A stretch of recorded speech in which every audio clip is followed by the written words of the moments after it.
के आधार पर। एक करते हैं हम लोग सार्वजनिक।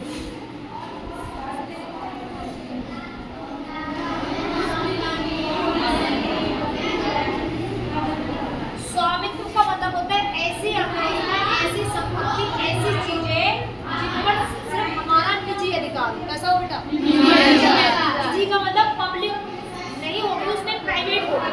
जैसे आपके पास ही आपको बैग रखा है, वो आपका क्या है? प्राइवेट। वो आपका प्राइवेट है, व्यक्तिगत है, आपका है, वो आपकी निजी संपत्ति है। तो यह तो स्वामित्व के आधार पर हम लोग पढ़ देते हैं। क्या ये स्कूल हमारा स्वामित्व है? नहीं। हमारी निजी संपत्ति है? नहीं। वो क्या है? सार्वजनिक है। यहाँ पर किसी एक स्टूडेंट का स्कूल नहीं है, ये सबका है। समझ में आ रहा है? तो ये कैसी प्रॉपर्टी हो गई? सार्वजनिक। जिसका संपर्क, जैसे रेलवे ट्रैक, रेलवे स्टेशन हो गया, या जितनी गवर्नमेंट चीजें हैं वो सब किस आधार पर है?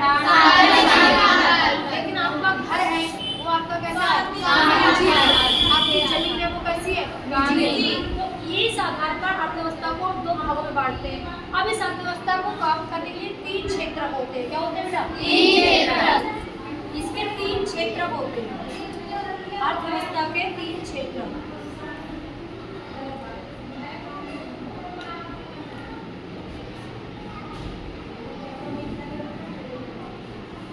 अर्थव्यवस्था के तीन क्षेत्र मतलब किस किस क्षेत्र में अर्थव्यवस्था बन सकती है। तो इसके तीन क्षेत्र, एक है प्राथमिक क्षेत्र, एक होता है द्वितीय क्षेत्र, एक होता है तृतीय क्षेत्र।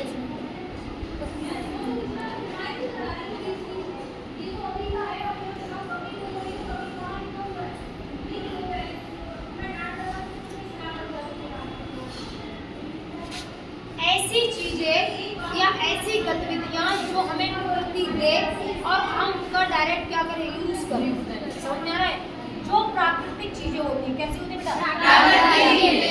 जैसे फॉर एग्जाम्पल कृषि। कृषि क्या है? हम लोग आराम से क्या करते हैं? उसको करते हैं और वो हमको क्या देती है? गेहूं, चावल, अनाज देते हैं। तो ये किस क्षेत्र में आती है? कृषि में की गई गतिविधियों से कमाया हुआ पैसा क्या कहलाएगा? प्राथमिक क्षेत्र। जितने भी किसान हैं वो किस सेक्टर में आएंगे बेटा? प्राथमिक क्षेत्र में। समझ में आ गया?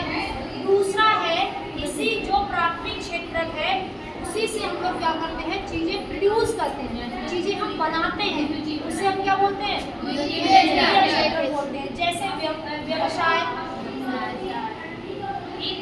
और इसमें क्या बोलेंगे? कोई भी चीज का हम निर्माण कर रहे हैं, क्या कर रहे हैं? या हम कारखाने बना रहे हैं, क्या बना रहे हैं? ये सारे के सारे किसमें आएंगे? क्लियर? ऐसी चीजें या ऐसी गतिविधियां जो प्राथमिक क्षेत्र पे डिपेंडेड हो उसे क्या बोलेंगे? ठीक है? तो यहाँ की चीजें हम कहाँ लेकर के जाएंगे? जैसे यहाँ मान लो मैं आपसे लकड़ी लेकर गए, क्या लेकर गए? लकड़ी लेकर के गए और लकड़ी ले जा करके हमने क्या किया? उस चीज से फैक्ट्री कारखाने ले जाकर के उससे बहुत सारी चीजें प्रोड्यूस करी। क्या बनाया? लकड़ी लेकर गए और यहाँ पर हमने क्या बनाया? बहुत सारी चीजें बनाई। जैसे मानो हमने बेड बना लिया, चेयर बना लिया, ये सब क्या किसमें आएगा? अब तृतीय क्षेत्र क्या है? देखो इसमें सारी चीजें सेवा सेक्टर वाली आएगी। कौन सी आएगी? जैसे डॉक्टर,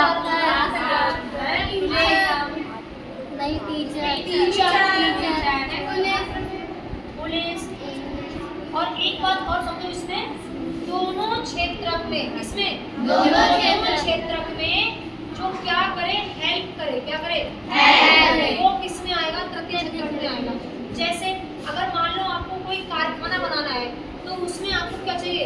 रेलवे चाहिए कि नहीं चाहिए? बताओ भाई। परिवहन चाहिए कि नहीं चाहिए? चाहिए। तो आप उसमें परिवहन को किस सेक्टर में रखोगे? आप। दूसरी बात, आपको मुद्रा चाहिए कि नहीं चाहिए? भाई आप ऐसे समझ लो कि अगर आप व्यवसाय करोगे तो आपको इकोनॉमी या पूंजी की जरूरत होगी। तो ये किस में आएगा? तृतीय में आएगा। बैंकिंग, वैसे मुद्रा और बैंकिंग तो सेम ही है, ये भी किस में आएगा? इसी में आएगा। तो ऐसी चीजें तृतीय क्षेत्र में वो आएगी जो प्राथमिक और द्वितीय क्षेत्र में हेल्प करेगी बनाने में। समझ में आ गया? तो ये सब चीजें किस में आएगी? इसमें आएगी। तो तीन क्षेत्र समझ में आ गए। प्राथमिक जैसे कृषि वगैरह, द्वितीय व्यवसाय विनिर्माण या कारखाने, और तृतीय चीजों में आएंगी सेवा सेक्टर, परिवहन हो गया, मुद्रा आ गया, जो हमारे दोनों क्षेत्रों को में क्या करेगी? हेल्प करेगी। समझ में आ गया? ऐसे ही करके अपनी कॉपी में डायग्राम बना लो।